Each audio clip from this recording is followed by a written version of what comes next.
In local vote 2020, a big victory for an incumbent congresswoman. The Democratic primary contest for Minnesota's 5th congressional district, which some had predicted would be a tight race, wasn't. Incumbent Representative Ilhan Omar handily defeated her main challenger, a mediation attorney named Anton Melton-Mukes, with 57% of the vote. Hamlin political science professor David Schultz says that most likely means the freshman representative will win re-election this November. She's probably not in a serious danger of losing the general election. Winning the DFL primary in the 5th district is essentially winning the general election. In fact, the last time a Republican held control of the district was all the way back in 1963, when Walter Henry Judd lost to DFL challenger Donald Frazier. Tuesday night, Omar sent out a series of victory tweets saying, "Tonight our movement didn't just win, we earned a mandate for change." Melton-Mukes, who has run on the message that Omar doesn't pay enough attention to her district, said the democratic process worked and the party should now focus on electing Joe Biden to the presidency. As for the future plans of Anton Melton-Mukes, he had this to say. What you'll see is me spending some time with my wife and my 2 kids and getting back to my mediation practice, which I love. Omar will face Republican challenger Lacey Johnson in November. And for more in-depth coverage of the 5th district race, visit our website, ccxmedia.org. In local races, the Robbinsdale mayoral race involved trimming a field of 7 candidates. Pafua Yang joins us now with more. We're getting closer to finding out who the next Robbinsdale mayor will be following Tuesday's primary election.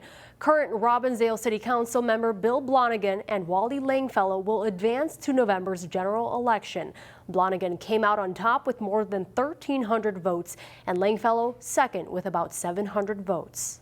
I've been working with utilities. After 40 years of serving on the Robbinsdale City Council, Bill Blonigan is ready for a mayoral showdown. Well, things have changed. People are demanding more transparency, more equity, and more attention to the environment. And I have long championed those things. Blonigan's opponent, Wally Langfellow, is a longtime Robbinsdale resident. Langfellow admits he never really dove into politics, and that's what makes him different. We've had the same folks in there for the last 8 years. It's been the same 5 on council. And I think, if I'm elected, I will bring a different perspective, which I think is good. And, a perspective of a resident who's lived here for 35 years. Langfellow wants to focus on bringing more businesses into Robbinsdale while focusing on smaller businesses. He also wants to improve communication between citizens and police. And I'd like to see our police walk a beat once in a while, get to know the residents a little better.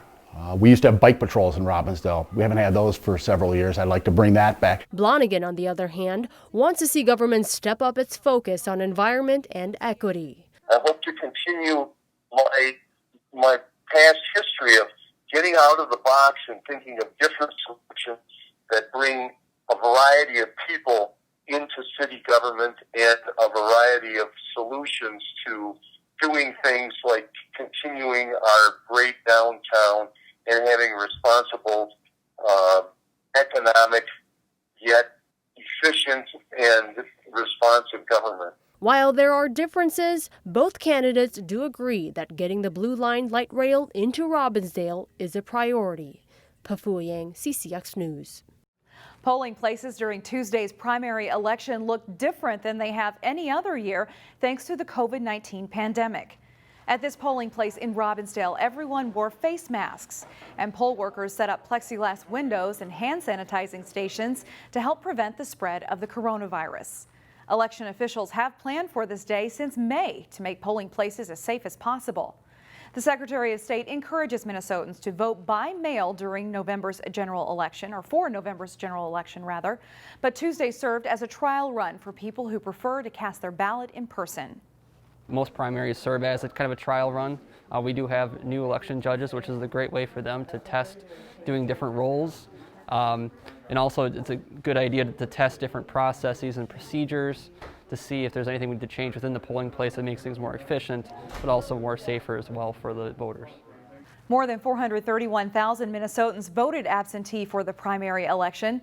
Secretary of State Simon urged voters to be patient with election results as it takes longer to collect and count mail-in ballots. And finally, we will end the show with a look at the numbers from Tuesday's primary. A reminder for you, of course, you can always check out Local Vote 2020 on our website at ccxmedia.org for more information on what's on your ballot.